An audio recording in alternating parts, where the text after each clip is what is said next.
안녕하십니까. 우병장수 라디오입니다. 저는 의학 전문 기자로 20년간 활동해 왔습니다. 오늘은 여러분께 혈당을 떨어뜨리는 비밀 아침 식단에 대해 말씀드리겠습니다. 먼저 다음 증상을 확인해 보시기 바랍니다. 첫째, 아침 공복 혈당이 100 이상입니다. 예를 들어 매일 아침 재보면 110에서 120이 나옵니다. 둘째, 식후 2시간 혈당이 140 이상입니다. 예를 들어 밥 먹고 2시간 후 재면 160이 넘습니다. 셋째, 당화 혈색소가 5.7 이상입니다. 예를 들어 검사에서 6위가 나왔습니다. 넷째, 갈증이 자주 나고 소변이 잦습니다. 예를 들어 밤에 소변 때문에 자주 깹니다. 다섯째, 피로감이 계속됩니다. 예를 들어 항상 몸이 무겁고 힘이 없습니다. 5가지 중 2가지 이상 해당되신다면 오늘 영상을 끝까지 보시길 권해드립니다. 건강한 하루의 첫 걸음입니다. 왜 이 이야기를 꺼내는지 설명드리겠습니다. 제가 2020년 서울 아산병원에서 취재할 때의 일입니다. 당시 65세 남성분을 만났습니다. 이분은 공복 혈당 130 정도를 경험하셨습니다. 하지만 이 정도면 괜찮겠지 하고 방치하셨습니다. 처음에는 가끔 갈증이 나는 정도였습니다. 예를 들어 물을 자주 마시게 되더라고요. 그런데 2년이 지나면서 상황이 심각해지기 시작했습니다. 첫째, 시력이 흐려지기 시작했습니다. 예를 들어 신문 글씨가 잘 안 보이더라고요. 이로 인해 일상생활이 불편해졌습니다. 둘째, 발끝이 저리기 시작했습니다. 구체적으로 양말 신은 것 같은 느낌이 계속됐어요. 결국 당뇨병성 신경병증 진단을 받았습니다. 셋째, 소변에 거품이 생겼습니다. 신장 기능이 떨어지고 있다는 신호였습니다. 병원을 찾았을 때는 이미 당뇨 합병증이 진행된 상태였습니다. 담당 의사는 이렇게 말했습니다. 만약 2년 전에 오셨다면 충분히 예방할 수 있었습니다. 또 다른 사례를 소개하겠습니다. 72세 여성분의 경우입니다. 이분 역시 혈당 140에서 150을 무시하셨습니다. 나이 들면 다 이러려니 하며 지내셨습니다. 그러다 어느 날 갑자기 발가락에 상처가 생겼습니다. 급하게 병원에 가셨을 때는 이미 당뇨병성 족부궤양이 진행된 상태였습니다. 결국 발가락 일부를 절단해야 했습니다. 현재는 치료 중이지만 초기에 혈당을 관리했다면 충분히 피할 수 있었습니다. 이런 사례가 특별한 게 아닙니다. 대한당뇨병학회에 따르면 65세 이상의 30%가 당뇨병을 경험합니다. 이는 3명 중 1명 수준입니다. 더 큰 문제는 이 중 50%만이 적절한 관리를 받고 있다는 것입니다. 나머지 50%는 방치하거나 잘못된 방법으로 대처하고 있습니다. 방치하면 이런 문제들이 발생할 수 있습니다. 첫째, 당뇨병성 망막병증입니다. 쉽게 설명하면 눈의 혈관이 망가지는 것입니다. 이렇게 되면 실명할 수 있습니다. 둘째, 당뇨병성 신경병증입니다. 구체적으로 손발이 저리고 감각이 둔해집니다. 예를 들어 발에 못이 박혀도 모를 수 있습니다. 셋째, 당뇨병성 신증입니다. 가장 심각한 경우 투석을 해야 합니다. 이는 신장이 더 이상 작동하지 않는 상태입니다. 하지만 여러분, 너무 걱정하지 마십시오. 오늘 제가 소개해드릴 아침 식단을 실천하시면 충분히 예방하고 개선하실 수 있습니다. 그렇다면 혈당이란 정확히 무엇일까요? 의학적으로는 혈중 포도당 농도라고 합니다. 하지만 쉽게 말씀드리면 피 속에 떠다니는 당분의 양입니다. 예를 들어 설명하겠습니다. 우리 몸을 집이라고 생각해 보십시오. 혈당은 집 밖 현관에 쌓여있는 짐입니다. 방 안으로 들어가야 쓸 수 있는데 문이 잠겨 있어서 못 들어가는 상태입니다. 정상적인 경우를 먼저 보겠습니다. 건강한 상태에서는 췌장이 인슐린을 적절히 분비합니다. 예를 들어 음식을 먹으면 혈당이 올라갑니다. 그러면 췌장이 인슐린을 내보냅니다. 인슐린은 세포의 문을 열어 포도당이 들어가게 합니다. 그런데 당뇨병이 생기면 이 시스템이 망가집니다. 쉽게 말하면 문을 여는 열쇠가 제대로 작동하지 않는 것입니다. 그렇다면 왜 이런 일이 일어날까요? 우리 몸에서 일어나는 일을 단계별로 설명해 드리겠습니다. 첫 번째 단계입니다. 과식과 운동 부족으로 인해 체지방이 늘어나기 시작합니다. 10대 비유하면 집 주변에 쓰레기가 쌓이는 것과 같습니다. 예를 들어 매일 빵과 떡을 많이 드시면 몸에 지방이 쌓입니다. 두 번째 단계로 넘어갑니다. 지방이 누적되면 인슐린 저항성이 발생합니다. 이는 세포가 인슐린의 신호를 잘 받지 못하는 상태입니다. 세 번째 단계입니다. 췌장이 더 많은 인슐린을 만들지만 결국 지치게 됩니다. 최종적으로 인슐린 분비가 부족해지고 혈당이 계속 높아지는 것입니다. 이렇게 당뇨병이 발생하는 것입니다. 그렇다면 어떤 증상이 나타날까요? 첫째, 갈증이 심합니다. 예를 들어 물을 계속 마셔도 목이 마릅니다. 둘째, 소변이 잦습니다. 구체적으로 밤에 화장실을 3에서 4번 갑니다. 셋째, 피로감이 계속됩니다. 이런 경우 아무것도 안 해도 힘이 없습니다. 넷째, 체중이 감소합니다. 이는 포도당을 에너지로 못 쓰기 때문입니다. 이런 증상들이 나타난다면 병원 방문을 권해드립니다. 이제 의학적 근거를 살펴보겠습니다. 2003년 미국 농무부 연구팀이 아주 흥미로운 실험을 진행했습니다. 연구 책임자는 리처드 앤더슨 박사였고 당뇨병 저널에 발표되었습니다. 이 연구가 왜 중요한지 말씀드리겠습니다. 계피가 혈당을 낮출 수 있다는 최초의 과학적 증거였기 때문입니다. 연구팀은 제2형 당뇨 환자 60명을 선정했습니다. 선정 기준이 있었습니다. 첫째, 당뇨약을 복용 중인 환자. 둘째, 혈당 조절이 잘 안 되는 환자. 셋째, 합병증이 없는 환자. 이들을 4그룹으로 나눴습니다. 첫 번째 그룹은 계피 1g을 매일 먹었습니다. 두 번째 그룹은 계피 3g을 먹었습니다. 세 번째 그룹은 계피 6g을 먹었습니다. 네 번째 그룹은 아무것도 먹지 않았습니다. 실험 기간은 40일이었습니다. 처음 2주는 큰 변화가 없었습니다. 양쪽 그룹 모두 비슷한 상태를 유지했습니다. 그런데 3주가 지나자 계피를 먹은 그룹에서 변화가 나타나기 시작했습니다. 공복 혈당이 조금씩 떨어지기 시작했습니다. 이를 쉽게 설명하면 문을 여는 열쇠에 기름을 쳐서 문이 더 잘 열리게 된 것과 같습니다. 40일이 지나자 더욱 명확한 차이가 나타났습니다. 계피를 먹은 그룹에서는 공복 혈당이 평균 18에서 29% 감소했습니다. 총 콜레스테롤은 12에서 26% 감소했습니다. 반면 아무것도 먹지 않은 그룹은 거의 변화가 없었습니다. 최종 결과는 정말 놀라웠습니다. 계피 1g 그룹은 공복 혈당 18% 감소했습니다. 쉽게 말하면 150에서 123으로 떨어진 것입니다. 계피 3g 그룹은 공복 혈당 24% 감소했습니다.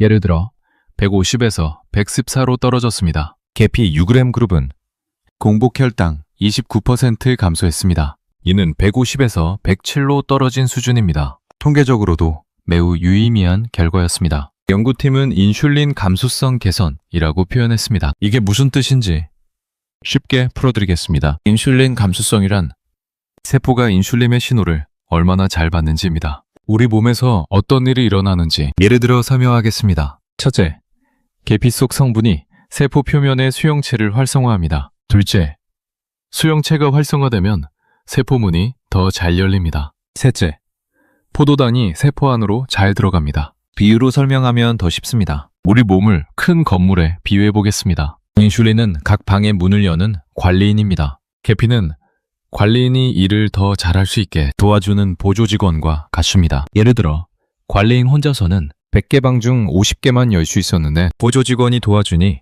80개까지 열 수 있게 된 것입니다. 따라서 혈당이 세포로 더 잘 들어가고 혈액 속 당이 줄어드는 것입니다. 이제 이해가 되시나요? 추가 연구도 있습니다. 2019년 서울대병원 내분비내과에서 다른 각도로 연구를 진행했습니다. 이번에는 당뇨 전 단계인 사람들을 대상으로 했습니다. 연구팀은 이런 질문을 던졌습니다. 아침 식사 구성이 하루 혈당에 어떤 영향을 줄까? 유인지 10명을 3개월 동안 관찰한 결과 놀라운 사실이 발견되었습니다. 결과를 쉽게 풀어드리겠습니다. 고단백 아침 식사를 한 그룹은 점심식 후 혈당이 23% 낮았습니다. 쉽게 말하면 180에서 139로 떨어진 것입니다. 저녁 식후 혈당도 19% 낮았습니다. 예를 들어 190에서 194로 떨어졌습니다. 당화 혈색소가 0.4% 감소했습니다.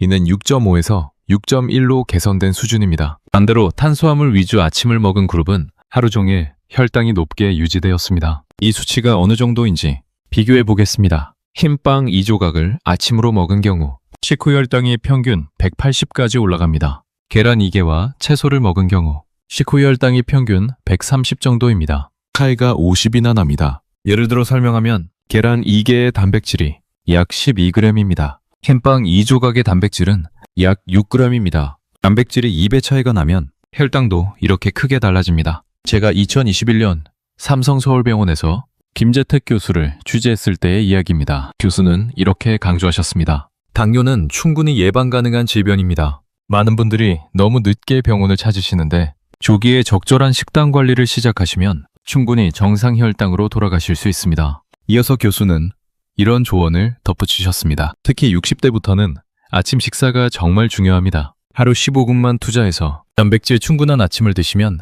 큰 차이를 만드실 수 있습니다. 실제 사례를 소개해 드리겠습니다. 2022년 분당 서울대병원에서 취재한 사례입니다. 68세 남성분이셨습니다. 이분은 다음과 같은 어려움을 겪고 계셨습니다. 첫째, 공복 혈당이 160이었습니다. 예를 들어 매일 아침 재면 150에서 170 사이였습니다. 이로 인해 당뇨약을 복용하기 시작했습니다. 본인은 이렇게 말씀하셨습니다. 약을 먹어도 혈당이 잘 안 떨어져서 걱정이었어요. 둘째, 식후 혈당이 250까지 올랐습니다. 구체적으로 점심 먹고 2시간 후면 250이 넘었어요. 그래서 항상 피곤했습니다. 셋째, 당화 혈색소가 7.2였습니다. 정상이 57 미만인데 훨씬 높은 상태였습니다. 결국 합병증 위험이 높았습니다. 검사 결과를 쉽게 설명하겠습니다. 공복 혈당이 160이었습니다. 정상 범위는 100 미만인데 이분은 60%나 높은 수준이었습니다. 쉽게 비유하면 정상인의 피에 당분이 1개 떠다닌다면 이분의 피에는 1.6개가 떠다니는 것입니다. 의료진은 다음 방법을 권했습니다. 아침 식단을 완전히 바꾸는 것입니다. 기존 아침, 흰쌀밥 1공기, 김치찌개, 김치 몇 조각, 새로운 아침, 오트밀 5큰술, 계피 뿌림, 계란 2개, 샐러드, 사과 식초 드레싱, 방울토마토 10개. 실천 기간은 6개월이었습니다. 변화가 나타나기 시작했습니다. 2개월 후 첫 검사에서 공복 혈당 160에서 135로 이는 16% 개선된 것입니다. 쉽게 말하면 문이 조금씩 열리기 시작한 것입니다. 6개월 후 종합검사에서는 더 큰 변화가 나타났습니다. 공복 혈당 100으로 정상 범위를 회복했습니다. 식후 2시간 혈당 140 이하를 유지하고 계십니다. 당화 혈색소 6.2로 개선되었습니다. 이분은 이렇게 말씀하셨습니다. 처음에는 반신반의했습니다. 아침만 바꾸는데 혈당이 떨어질까 싶었어요. 하지만 2개월만 지나도 몸이 가벼워지는 걸 느꼈습니다. 지금은 당뇨약도 반으로 줄였고 혈당도 안정적으로 유지되고 있습니다. 실천 방법을 안내해드리겠습니다. 권장해드리는 음식은 3가지입니다. 첫 번째는 계피입니다. 왜 계피를 권해드리는지 설명하겠습니다. 계피에는 폴리페놀과 계피 알데하이드가 아주 풍부합니다. 1g당 약 200mg이 들어있습니다. 일반 향신료에는 1g당 약 50mg입니다. 따라서 계피는 약 4배입니다. 쉽게 예를 들어보겠습니다. 생강 1 작은 술에 50mg이라면 계피 반 작은 술에는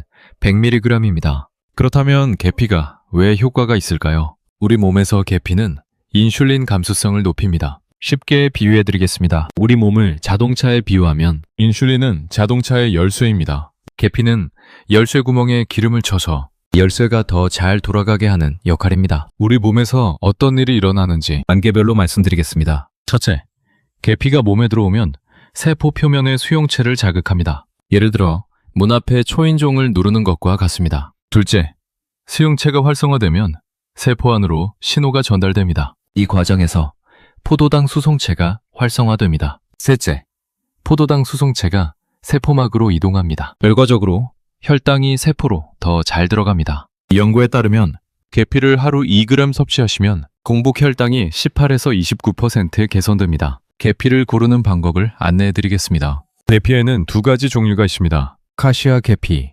원산지, 중국, 베트남, 투마린 함량 높음, 약 5%, 가격 저렴, 효과, 혈당 개선, 효과 높음, 실론 계피, 원산지 스리랑카, 인도, 쿠마린 함량 낮음, 약 0.02%, 가격 비싸, 효과, 안전성 높음, 권장 섭취량입니다. 카시아 계피, 하루 2g 이하입니다. 약 반 작은 술입니다. 이유는 쿠마린이 간에 부담을 줄 수 있기 때문입니다. 실론 계피, 하루 6g까지 가능합니다. 약 1.5 작은 술입니다. 처음 드시는 분은 카시아 계피로 시작하시되 하루 1에서 2g만 드시는 것을 권해드립니다. 섭취 방법을 안내합니다. 첫째, 계피차로 드시기. 따뜻한 물 1컵에 계피가루 반 작은 술을 넣습니다. 시간 약 5분 우려내기. 포인트, 아침 공복에 드시면 좋습니다. 둘째, 오트밀에 뿌리기. 오트밀 5큰술을 끓입니다. 계피가루 반 작은 술을 뿌립니다. 느낌, 달콤한 향이 나서 맛있습니다. 셋째, 두유의 타기. 무가당 두유 1컵을 준비합니다. 계피가루 반 작은 술을 넣습니다. 잘 섞어서 드십시오. 넷째, 요거트에 뿌리기. 플레인 요거트 1컵. 계피가루 반 작은 술. 블루베리를 같이 넣으면 더 좋습니다. 함께 먹으시면 좋은 것이 있습니다. 사과와 계피. 궁합이 아주 좋습니다. 이렇게 하시면 식이섬유와 폴리페놀, 시너지 효과, 바나나와 계피, 칼륨이 풍부해집니다. 혈압 관리에도 도움이 됩니다. 다음 경우 주의하시기 바랍니다. 첫째, 간질환이 있으신 경우 실론, 계피를 선택하시길 권해드립니다. 이유는 쿠마린이 간에 부담을 주기 때문입니다. 둘째, 혈액 희석제 복용 시 의사와 상담하십시오. 계피가 혈액 응고를 방해할 수 있습니다. 셋째, 과다 섭취 시 입안이 따갑거나 속이 쓰릴 수 있습니다. 하루 2g을 지켜주십시오. 두 번째는 사과 식초입니다. 왜 사과 식초를 권해드리는지 설명하겠습니다. 사과 식초에는 아세트산이 아주 풍부합니다. 100ml당 약 5에서 6g이 들어있습니다. 일반 식초에는 100ml당 약 4g입니다. 따라서 사과 식초는 약 1.5배입니다. 쉽게 예를 들어보겠습니다. 현미식초 한 큰술에 0.6g이라면 사과식초 한 큰술에는 0.8g입니다. 그렇다면 사과식초가 왜 효과가 있을까요? 우리 몸에서 사과식초는 탄수화물 소화 속도를 늦춥니다. 쉽게 비유해드리겠습니다. 우리 몸을 고속도로에 비유하면 탄수화물은 빠르게 달리는 자동차입니다. 사과식초는 속도 제한 표지판과 같습니다. 차가 천천히 가게 만드는 것입니다. 우리 몸에서 어떤 일이 일어나는지 단계별로 말씀드리겠습니다. 첫째, 사과식초가 위로 들어가면 알파에서 아밀라아제를 억제합니다. 예를 들어 탄수화물을 분해하는 효소의 활동을 줄입니다. 둘째, 효소 활동이 줄어들면 탄수화물이 천천히 분해됩니다. 이 과정에서 포도당이 천천히 흡수됩니다. 셋째, 결과적으로 식후 혈당이 급등하지 않습니다. 이 연구에 따르면 사과 식초를 식사 전 15ml 섭취하시면 식후 혈당이 20에서 30% 낮아집니다. 사과 식초를 고르는 방법을 안내해 드리겠습니다. 진짜 사과 식초를 구별하는 법. 원재료명 확인. 진짜 사과 100% 또는 사과 식초 100%. 가짜 주정. 사과 농축액. 외관 확인. 진짜 뿌옇고 침전물이 있음. 가짜 맑고 투명함. 이유. 진짜 사과 식초는 발효 부산물이 있기 때문입니다. 마트에서 구매하실 때 꼭 라벨을 확인하시기 바랍니다. 권장 섭취량입니다. 하루 15에서 30ml입니다. 약 1에서 2큰술입니다. 반드시 물에 희석하십시오. 물 1컵 200ml에 사과 식초 1에서 2큰술. 이유는 원액은 산성이 강해서 치아와 식도를 손상시킬 수 있기 때문입니다. 섭취 방법을 안내합니다. 첫째, 식사 15분 전에 마시기. 물 1컵에 사과 식초 1큰술. 시간, 식사 15분 전.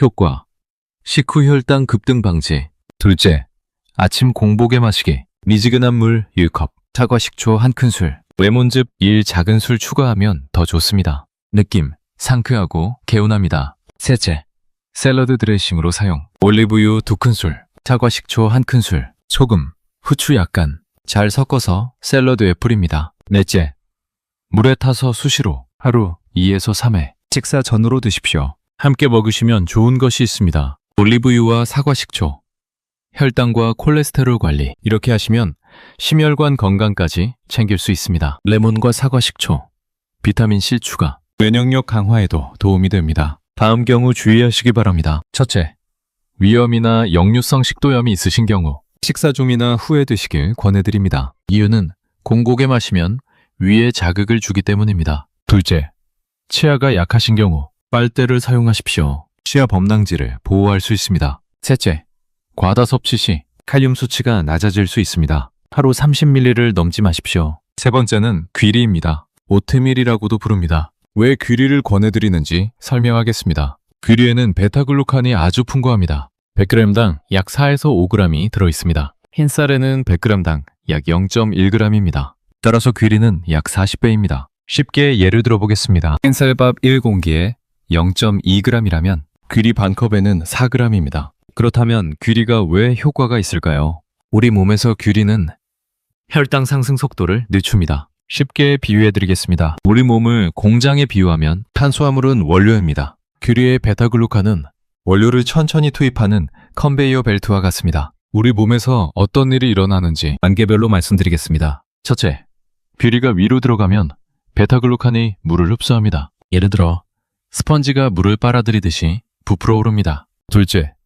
젤 형태가 되면 위 배출 속도가 느려집니다. 이 과정에서 포도당이 천천히 장으로 이동합니다. 셋째, 결과적으로 혈당이 완만하게 상승합니다. 연구에 따르면 귀리를 하루 50g 섭취하시면 공복 혈당과 당화 혈색소가 개선됩니다. 귀리를 고르는 방법을 안내해 드리겠습니다. 오트밀 종류, 롤드 오트, 통곡을 쪄서 납작하게 누른 것, 조리 시간 5에서 10분, 식감 쫄깃함, 혈당 천천히 상승, 스틸컷 오트, 콩곡을 잘게 절은 것, 조리 시간 15에서 20분, 식감 거칠고 단단함, 혈당 가장 천천히 상승, 퀵오트, 롤드 오트를 더 잘게 자른 것, 조리 시간 1에서 2분, 식감 부드러움, 혈당 빠르게 상승, 권장하지 않음, 인스턴트 오트, 가장 많이 가공된 것, 조리 시간, 즉석, 혈당 매우 빠르게 상승, 피하십시오. 권장 섭취량입니다. 하루 50g입니다. 약 5큰술 또는 반컵입니다.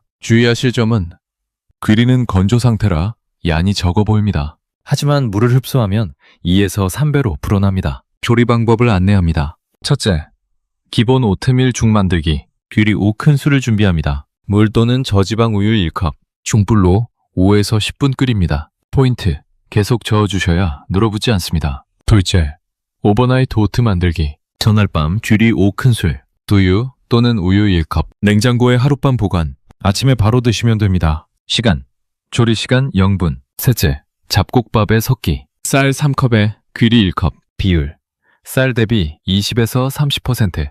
밥을 지으면 됩니다. 효과, 식이섬유가 크게 증가합니다. 맛있게 드시는 방법입니다. 오트밀 위에 토핑, 계피가루 반 작은술, 아몬드 5개, 블루베리 10개, 바나나 반 개. 이렇게 하시면 혈당 관리와 맛을 모두 잡을 수 있습니다. 함께 먹으시면 좋은 것이 있습니다. 견과류와 귀리, 단백질과 식이섬유, 시너지. 이렇게 하시면 포만감이 오래 유지됩니다. 베리류와 귀리, 항산화 성분 추가, 면역력 강화에도 좋습니다. 다음 경우 주의하시기 바랍니다. 첫째, 소화가 약하신 경우 스틸컷보다 롤드 오트를 권해드립니다. 이유는 더 부드럽게 소화되기 때문입니다. 둘째, 과민성 대장증후군이 있으신 경우 처음엔 소량부터 시작하십시오. 하루 2에서 3큰술부터 시작해서 천천히 양을 늘리십시오. 셋째, 과다 섭취 시 복부 팽만감이 생길 수 있습니다. 하루 50g을 지켜주십시오. 오늘 말씀드린 내용을 정리하겠습니다. 첫째, 계피, 이슐린 감수성 개선, 기대 효과, 공복 혈당 18에서 29% 감소. 둘째, 사과식초, 탄수화물 소화 속도 조절, 기대 효과, 식후 혈당 20에서 30% 감소. 셋째, 귀리, 혈당 완만한 상승, 기대 효과, 공복 혈당과 당화 혈색소 개선. 이 세 가지를 아침 식사에 꾸준히 넣으시면 정상 혈당을 경험하실 수 있습니다. 여러분, 기억하시기 바랍니다. 당뇨는 충분히 예방하고 관리하실 수 있습니다. 늦었다고 생각하지 마십시오. 지금 시작하시는 것이 가장 빠른 길입니다. 처음에는 어려울 수 있습니다. 하지만 2개월만 지나도 변화를 느끼실 겁니다. 천천히, 꾸준히 실천하시길 바랍니다. 여러분의 건강을 응원합니다. 여기까지 무병장수 라디오였습니다. 오늘 영상이 도움이 되셨다면 구독과 좋아요 부탁드립니다. 다음 영상에서 더 유익한 건강 정보로 찾아뵙겠습니다. 건강하십시오. 감사합니다.